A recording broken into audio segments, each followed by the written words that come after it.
మంథని నియోజకవర్గంలో ప్రత్యేకమైన పరిస్థితులని కొన్ని మీడియా సంస్థలు సృష్టించి ఒక మామూలు మధ్యతరగతి కుటుంబం నుంచి వచ్చిన నాపైన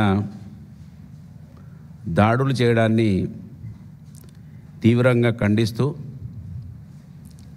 అసలు మీడియా సంస్థలు అక్కడ నాతోటి పోటీ చేయదలుచుకుంటున్నాయా, దుద్దిల్ల శ్రీధర్కు ఎదురు లేకుండా చేయాలనుకుంటున్నాయా? ఇవాళ ప్రజాస్వామ్య భారతదేశంలో 4వ స్తంభంగా చెప్పుకోబడేటువంటి మీడియా రంగం ఒక మామూలు మధ్యతరగతి నుంచి పైకొచ్చి దాదాపు 37 సంవత్సరాల ప్రజా జీవితంలో అనేక అవరోధాలు, అనేక దాడులను తట్టుకొని ప్రజల కోసమే ప్రజాక్షేత్రంలో నిలబడ్డ నాపైన 22 నెలలైంది అధికారం కోల్పోయి, ఎమ్మెల్యే కూడా లేను, ప్రభుత్వం కూడా లేదు. ఈరోజు కూడా నా మీదనే దాడి చేయడాన్ని తీవ్రంగా ఖండిస్తూ ఉన్నాను. దాదాపు 2 రోజుల క్రితం ఏమో దుద్దిల్ల శ్రీధర్కు సపోర్టుగా, అంటే ఆయన తప్ప ఇంకెవరు ఉండద్దనే ఒక ఆలోచనతోటి ఎన్టీవీ ఒక స్టోరీని తయారు చేసింది.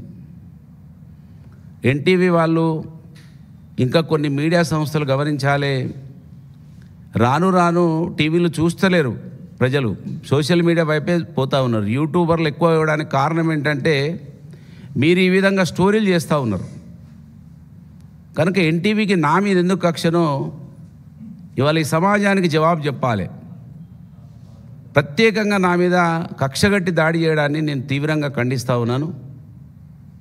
అసలు ఎన్టీవీ వాళ్ళు ఒక స్టోరీ పెట్టినారు, నిజంగా ఆశ్చర్యం కలుగుతూ ఉన్నది. ఆఫ్ ద రికార్డ్ అట, ఆఫ్ ద రికార్డ్. ఇరకాటంలో పడ్డానని డిసైడ్ అయిపోయిన మాజీ ఎమ్మెల్యే ఇక ఏదైతే అది అవుతుందని అనుకుంటూ అటాకింగ్ మోడ్లోకి వచ్చేసారా? పాలిటిక్స్ లో ప్రాథమిక సూత్రాన్ని గట్టిగా వంట పట్టించుకున్న సదరు లీడర్ ఇప్పుడు మహనీయుల విగ్రహాలంటూ కొత్త రాగం అందుకున్నారా? తన రాజకీయ సౌలభ్యం కోసం వాళ్ళని కూడా వాడిస్తున్నాడా? ఎవరా మాజీ ఎమ్మెల్యే? ఆయన మొదలుపెట్టిన నయా రాజకీయం ఏంటి? మంథని నియోజకవర్గం గోదావరి తీరాన్ని ఆనుకుని ఓ మూలన ఉన్న పొలిటికల్ గా ఎప్పుడూ ఇస్తోంది.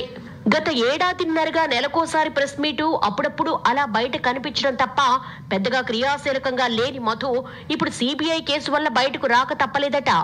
ఇప్పుడు ఇంటికే పరిమితం అవడం అంత మంచిది కాదని, యాక్టివ్ అయితేనే ఫలితం ఉంటుందని ఆయన భావిస్తున్నట్టుగా తెలుస్తోంది. అందుకే గత నెల ఈ విధంగా ఎన్టీవీ వారు ఇంకొక టీవీ కూడా, నేను అప్పుడు చాలా రోజుల క్రితం ఒక టీవీ బుట్టమది కనబడతలేడని, ముఖం చాటేసిండని, ఒక టీవీ అయితే చీకోటి ప్రవీణ్ వారిది ఏదో ఈడీ ఎంక్వైరీకి పిలిచినప్పుడు నా పేరునే ప్రస్తావించడం, నా ఫోటోలు చూపించడము. తర్వాత చీకోటి ప్రవీణ్ ఫోన్లో నా ఒక్క నెంబరే ఉన్నట్టు. ఇవాళ ఫ్రెష్గా ఎన్టీవీ అయితే 10 సార్లు ఎన్నికలు జరిగితే 8 సార్లు అలా కుటుంబమే గెలిచిందని ఎన్టీవీ సారాంశము. ఇవాళ నేను ఎన్టీవీని అడుగుతున్నా, 8 సార్లు గెలిచిరు కదా వాళ్ళు, ఇవాళ దుద్దిల్ల శ్రీధర్ 5వసారి ఎమ్మెల్యే కదా, 22 నెలలు అయింది కదా, మీ స్టోరీ ఎవరి మీద ఉండాలి?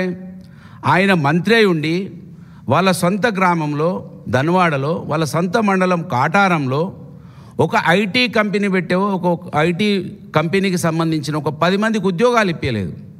ఇవాళ సొంత గ్రామాన్ని పైలట్ ప్రాజెక్టుగా ఎంచుకున్నాడు. ఏది? ఇందిరమ్మ ఇండ్లల్లో 2 ఇండ్లను పూర్తి చేయలేదు.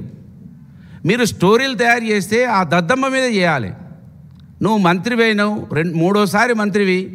ప్రజాస్వామ్యంలో వాళ్ళ ఓట్లు 300 కూడా లేవు, వాళ్ళ కుటుంబానికి 3 ఓట్లే ఉన్నాయి. దాదాపు 40 సంవత్సరాల నుంచి వాళ్ళు గెలిచి ఏమీ చేయలేదు. దాని మీద స్టోరీ చేయాలా? నా మీద స్టోరీ చేస్తున్నారు. నేను ముఖం చాటేసిందట.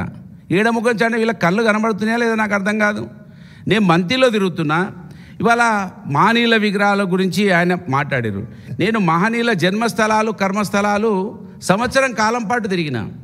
అసలు నేను ఈ దేశంలో ఎవరైనా గుళ్ళను తిరుగుతారు, కానీ నేను మహనీయుల జన్మస్థలాలు తిరిగిన, కర్మస్థలాలు తిరిగిన. దాదాపు నేను పూలే గారి విగ్రహము 2016లో పెట్టిన, చాకలి ఐలమ్మ గారి విగ్రహం 2015లో పెట్టిన. ఇట్లా దొడ్డి కొమరయ్య విగ్రహం కావచ్చు, అదే పివి నరసింహరావు గారి విగ్రహం కావచ్చు పెట్టినాము. సర్దార్ సర్వాయి పాపన్న విగ్రహం పెట్టినాము. రకరకాల మహనీయుల విగ్రహాన్ని పెట్టినాము.